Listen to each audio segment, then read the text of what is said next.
So, so good morning, Mr. Chen. How are you? Thank you for the time to assist me with my research. Allow me to introduce myself and my team member, and Charles Yusuan. And we are from Sunway University business student. So the goal of this interview is to enable me to gather data for my quantitative research. Our meeting will last about 40 minutes. We will discuss your business experience in the post-COVID era. So, Mr. Chen, is it okay with you? I would like to although record our contribution to ensure accuracy. The recording will be used as a subscription to my research. So may I have your approval to record it now? Yes, no problem. Right, thank you. Okay. First of all, can you introduce yourself and why and when do you start the business? Yeah, so my name is Ren Yi. I am one of the co-founders of My Burger Lab. I'm also the managing director for the last 10 years.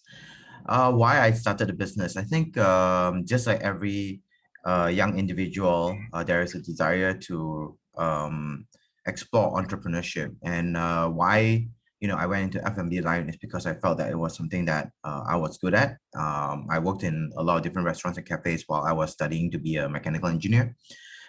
So once I graduated, I decided to give it a try, and thankfully, we have the budget and we have friends who are supportive in the business. Yeah, hopefully that covers the first question. Yeah, it's just out of interest of running F&B and wanting to run my own business. Okay. What's your understanding of the entrepreneur marketing? Can you give us a briefly of your understanding of entrepreneur marketing? Actually, I don't know what entrepreneur marketing means. This is the first time I've heard of it. Okay, I'm going to explain what is the entrepreneur marketing. So entrepreneur marketing is a proactive identification and exploitation of possibility for attracting and maintaining profitable consumer through risk management, resource leveraging, and value creation, opportunity-driven, proactiveness, and customer intensity. However, only three entrepreneur marketing aspects that will be discussed today, which are innovative, proactiveness, and customer intensity. So nowadays, entrepreneur is trying to be creative in nowadays industry, trying to be using like guerrilla marketing to try to grab their attention from the customer. So they are using different approach to get the customer attention. So let's start with our first research question. So Okay. there are two parts. So this research question is the main question. So later I'll go in depth for the sub question. So the first question is, how does social networking influence the success of SME in the post-COVID era? I think that social media will always play a very important role in regards to creating attention for your business, whatever it may be, whether it's pre-pandemic or post-pandemic. But that being said, it is to be acknowledged that there is very quick adoption of different social media platforms and different technology that is being developed for people to use these different social media platforms to convey their message, whatever, whether they're selling something or just for entertainment's sake. So to me, I think that marketing is always a crucial part of any businesses, from 20, 50 years ago. Anything that you sell is some form of marketing. It's just that currently social media allows for you to reach 10 times to 100 times or even 1,000 times more customers than one would have access to maybe 10, 20 years ago.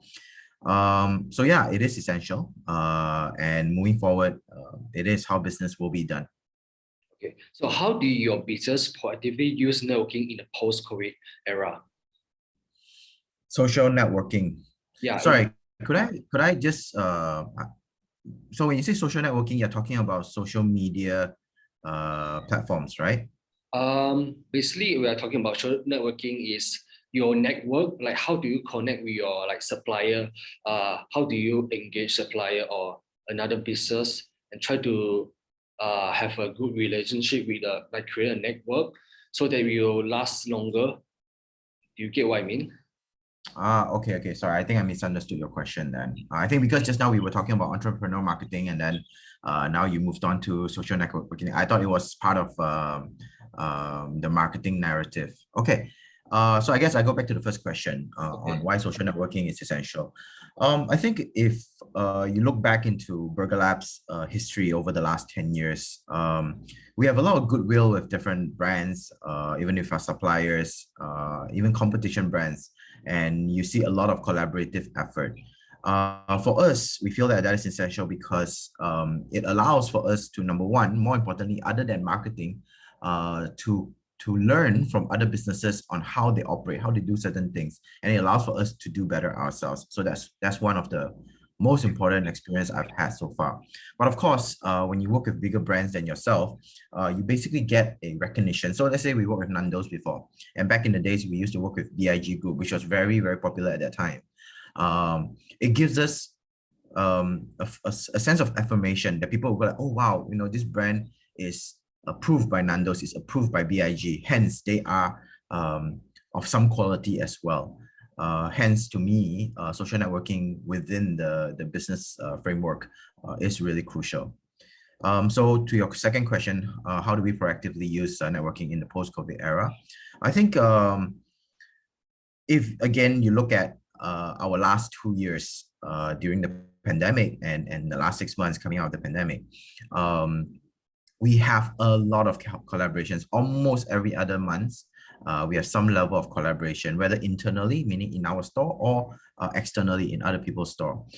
So we decided to position ourselves as, because we have a strong brand name, so we decided to position ourselves as a brand that helps other brand gain customers. So in Malaysia, a lot of restaurants and cafes serve burgers. So whether they are a coffee place or they are a cafe that serves pasta and whatnot, they always have a burger dish or two.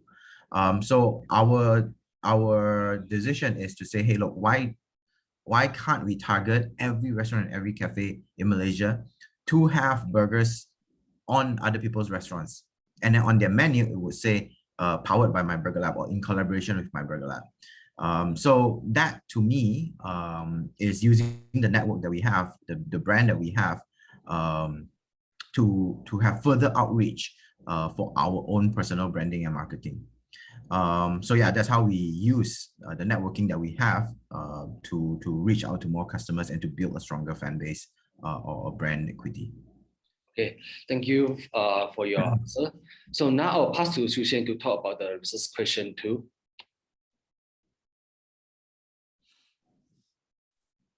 Hello, Mr. Chin and Susan.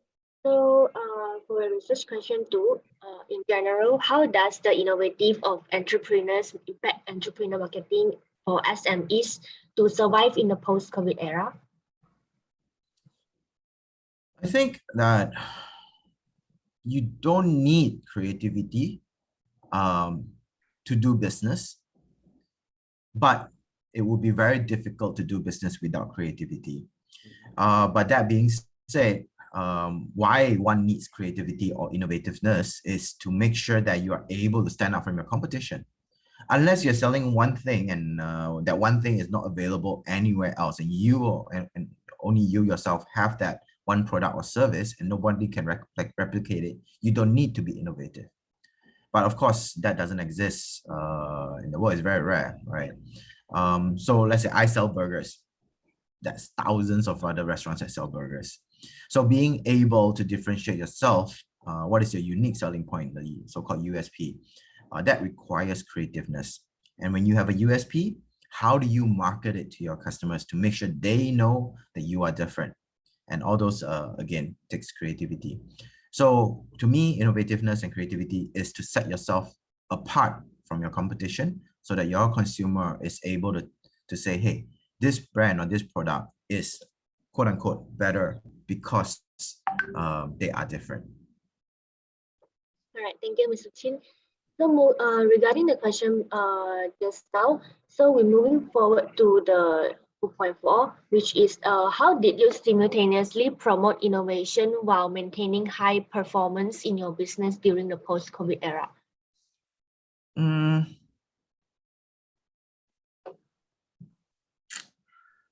So well, sorry. So like You were during saying? like the closed down restaurant, like how do you guys do you mainly do delivery? Like how do you guys promote your products since all the restaurant must be closed for the first or two wave of the COVID-19? How do you guys like do the promotion? Do you guys do by social media or through anything like promotion advertisement? All right. So I think there are businesses that opened during COVID, the period when they started their business and they did really well. But we are not that kind of business. I think we have to accredit our good business during the COVID period thanks to the relationships and some of the marketing campaigns that we have done before the pandemic. So the groundworks, the foundation has been laid. So we've always been a very strong brand, since 10 years ago. And before the pandemic, we were one of the first few adopters of delivery service. And so when the lockdown happened, we were the first few business that was ready to address, the lockdown and offer a packaging, a system that allows for delivery to be done very quickly and people get good products delivered. So I would have to accredit that period to the foundation that we've built prior to that. So based on my own experience, I'm not saying that during the pandemic you cannot be creative and rise to the top and be one of the top brands, but I would not be in a position to share that. But coming back to the question, which is again, it addresses a post-COVID era and how we simultaneously promote innovation while maintaining high performance. I think again, it's within the brand culture to always be innovative. From 10 years ago when we first started, almost every month we have new products coming out. We have new feature products coming out. We have new collaboration coming out. So it has always been a part of our DNA. When you talk about maintaining high performance, I think we do the best where we can. But because we are so accustomed to it, we're so used to it, I don't see it as being high performance, but it's just doing what is needed. So yeah, if I can offer an advice to any business, that wants to promote innovation while maintaining high performance, is to start small. While you may not be able to do one new product every month, and you might find that it affects your performance or your operations, then do one new product every 3 months first. And then once you get the hang of that, then you do one new product every 2 months and so on. I think it's about getting the team used to it. Nobody likes to be under pressure out of nowhere, but you can slowly build the pressure over time so that your team becomes a high-performing team and able to innovate and pivot as they go. All right, thank you, Mr. Chin. In regarding this, how do you think that in order to develop the innovating skill within your employees, like to improve in Burger Lab operations or profit gains, like within your employees? All right, so there's two thoughts to this, right? First of all, I think across the group, from top to bottom, every single employee should feel like they are a part of an innovating team. And this is built into our values. So one of the values that we have, or one of the few values that we have as a business, is to be innovative. That's who we are. That's who we say we are. Now, realistically, I don't think that everyone in the company is required to be innovative or is innovative. You just need a select few. Yeah, I think that it is not necessary to have every employee be innovative, but you identify those that are creative, that likes to try new things, and they are given the freedom and the autonomy to be creative and to make mistakes. In fact, sometimes if you only penalize people for making mistakes, then they stop trying new things. So allowing them to make mistakes, allowing them to be brave and try different things, I think that's what makes a good brand that is considered innovative. All right, Thank you, Mr. Chin. So for now, I will be passing back my mic to Adam to ask for the question. Sure. Okay, thank you, Susan. So now I'll be talking about question 3, which is how is the proactiveness of SME in developing entrepreneur in marketing able to assist them to the survive in the post-COVID era? I think this is quite similar to the question 2, but I think Yeah. yeah. Okay, I'll try. Proactiveness. I think one thing that the pandemic taught us is that we cannot wait for things to happen. Well, yes, there are certain times where we have to wait for certain instructions by the government or you know what the latest SOP is and whatnot. But on our part, while we were at one point waiting for our government to make certain decisions on SOP and whatnot, we were already preparing for 10 different scenarios that might happen, and we have a solution for each of these 10 scenarios. So when the instruction comes in, we are able to react faster. Because if you don't think about the potential alternate reality that might happen, then you're not prepared for it. But if you think about all the possible alternate realities that can happen, then you can react to it faster. So the proactiveness to foresee, to make prediction as a business person, as an entrepreneur is really, really crucial. Like for example, in a post-pandemic world, we are looking at potential recession, and we don't know how things can get. And all we hear from the market analysis is that there's going to be a big crash. It's going to take 2 to 3 years to recover. So these are things that are very scary, and you can only imagine, what are the chain effects that will be affected. So one of the things that for us that we are being proactive when it comes to this is we had to make a decision on whether we want to expand in the post-pandemic period, like right now. And the answer is not aggressively. We've seen a few brands where, post-pandemic, they are reacting as if it was pre-pandemic again, and they have expanded very quickly, at least in our field. And from what I know, some of them are suffering because cash flow became very tight.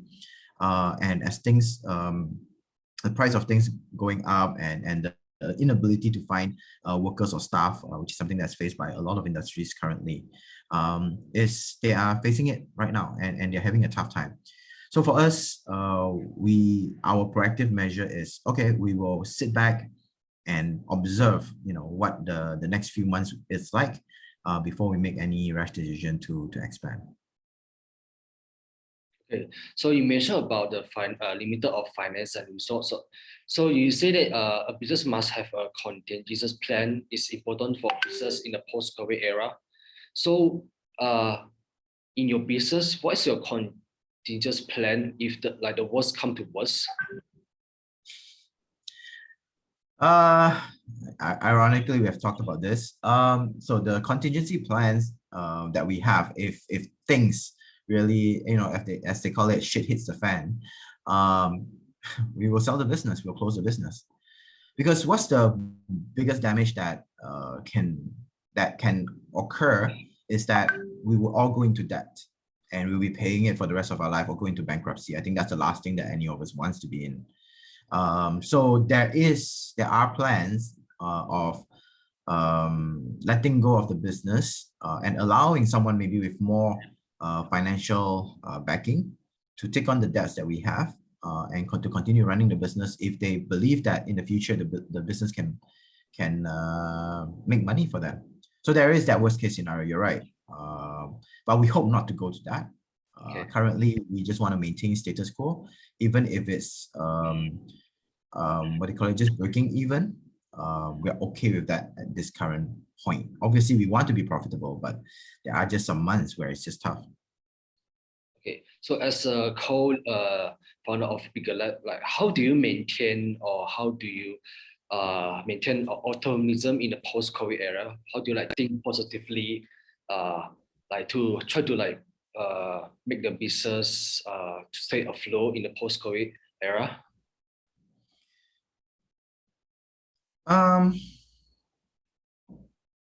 I don't know if staying positive is a realistic advice. Okay. Where else I think that um, being realistic should be the advice.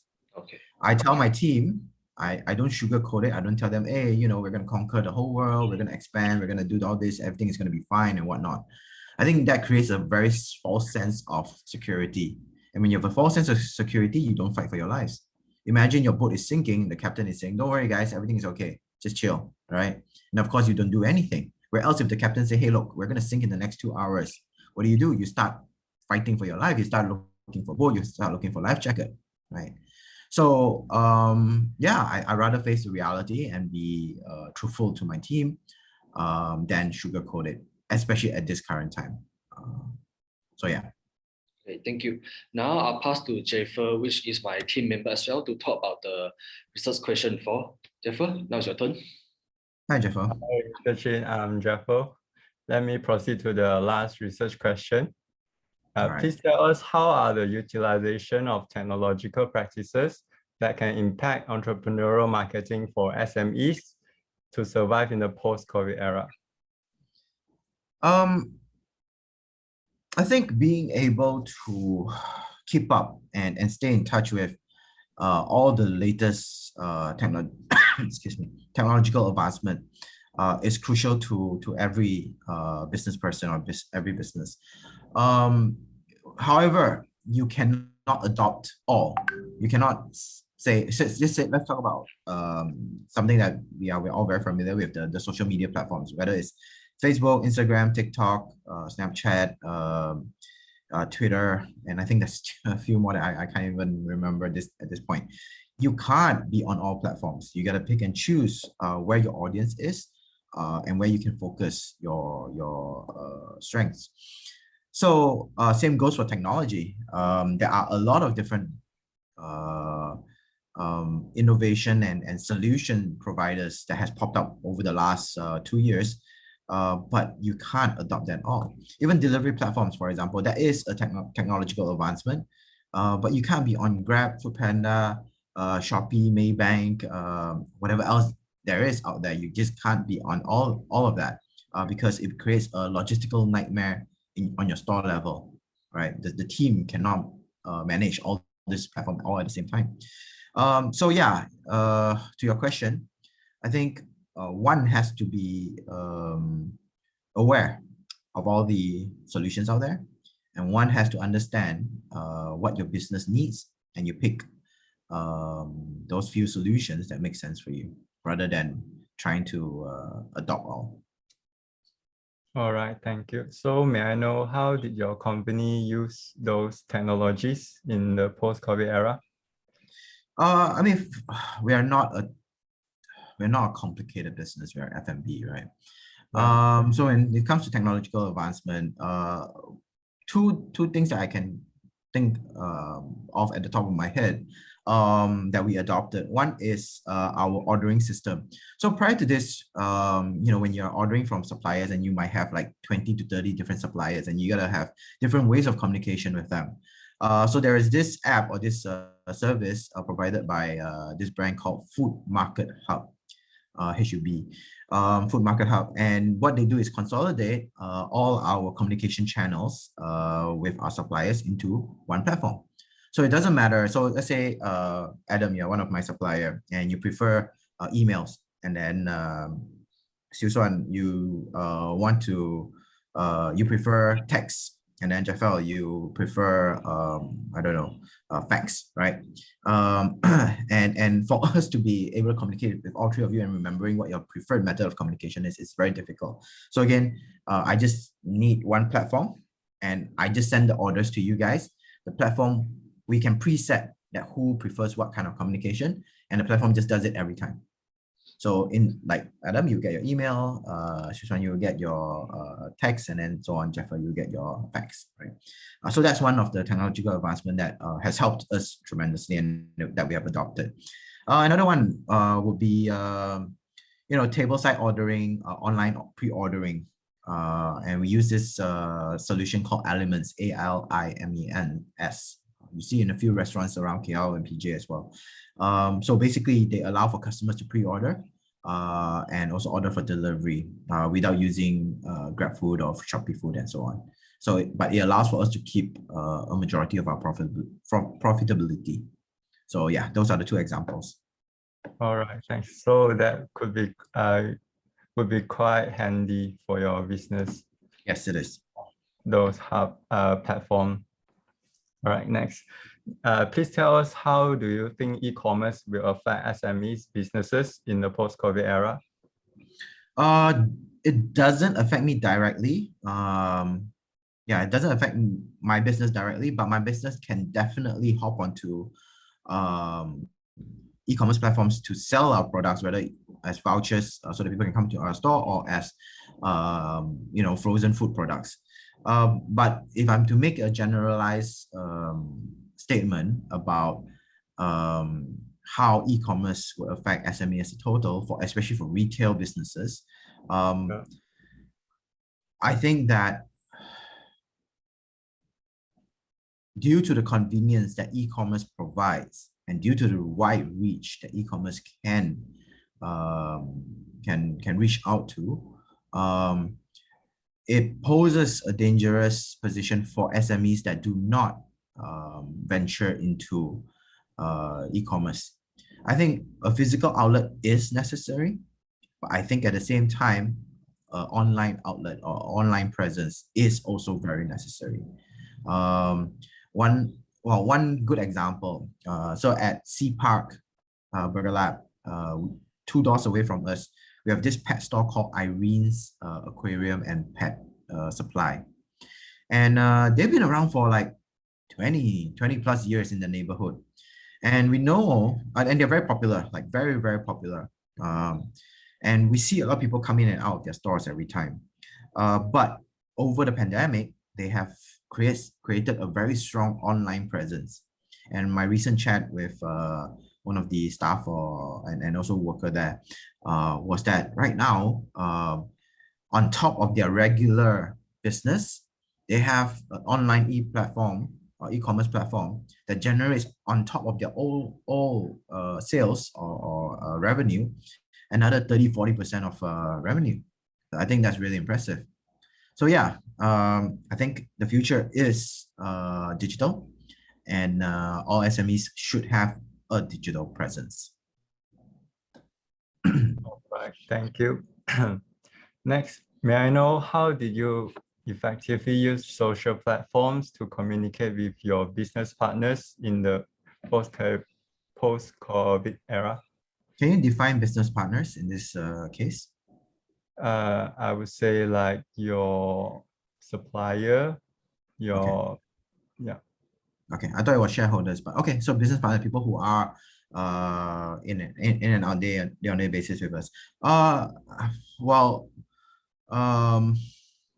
think, yeah, most communication, if it's not ordering, as I mentioned, using Food Market Hub, is through text, or if there's a meeting that needs to be done, we do opt for, sometimes if it's not too important, we do opt for online meetings.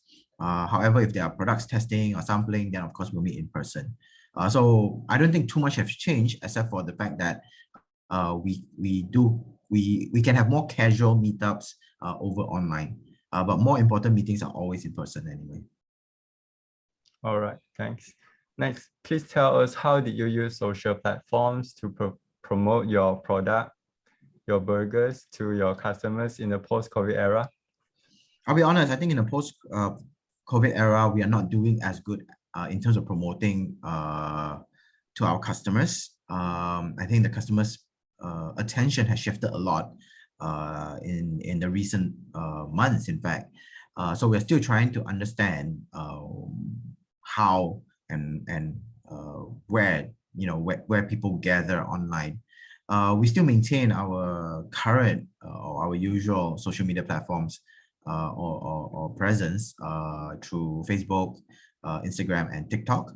But I feel like there needs to be a revamp in how we approach communication with our customers. Yeah, I think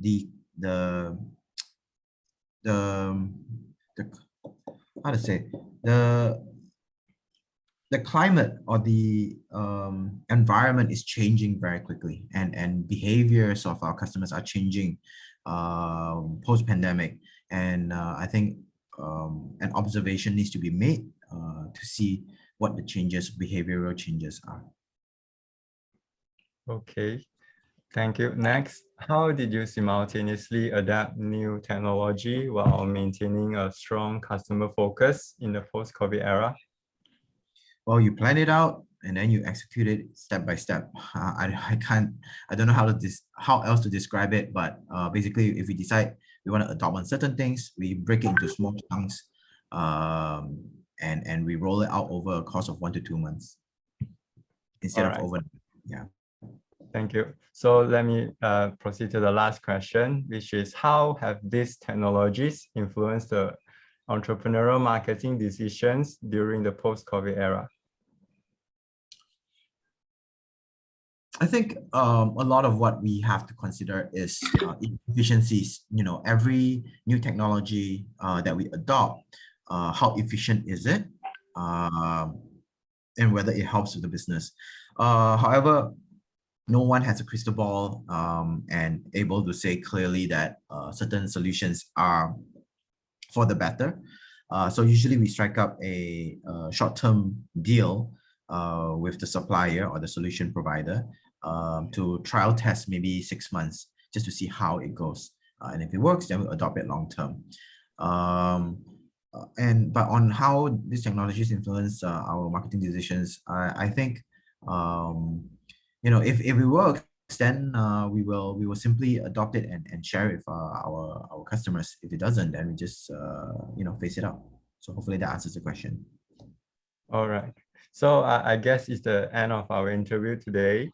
Thank you, Mr. Chin, for your busy time and your participation today. So I hope all of us have get to know something from you. All right. Yeah, happy to have shared. Thanks for the good questions. If there's any follow-up questions, just text me. I think Adam can just text me, and I'm happy to just record a voice message to give you an answer. Yeah, I think that's a wrap for today for the interview. Thank you so much for your time and efforts. And thank you everyone for participating in this interview. And yeah, that's all. Thank you. Take care, guys. All right. So Good luck with your assignment. shall we take a photo, a screenshot? Yeah, sure.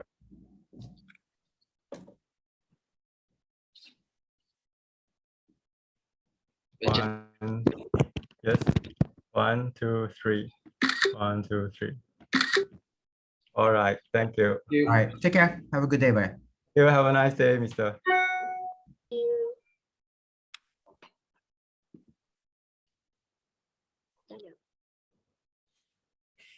Go đi vào đâu? 你这个 take note 拍东西 taker 哦。是 transcript 还是他自己写的，全部。 ？Okay, good. 我们的 econ 难猜，fuck man。我们的 econ 难猜。13/20，你还要讲？我要拿19.9。我讲那个这个 video 讲 save 我讲 stop 哦。你按 meeting 来这注意。那你不要按 record 哦。按了，stop recording。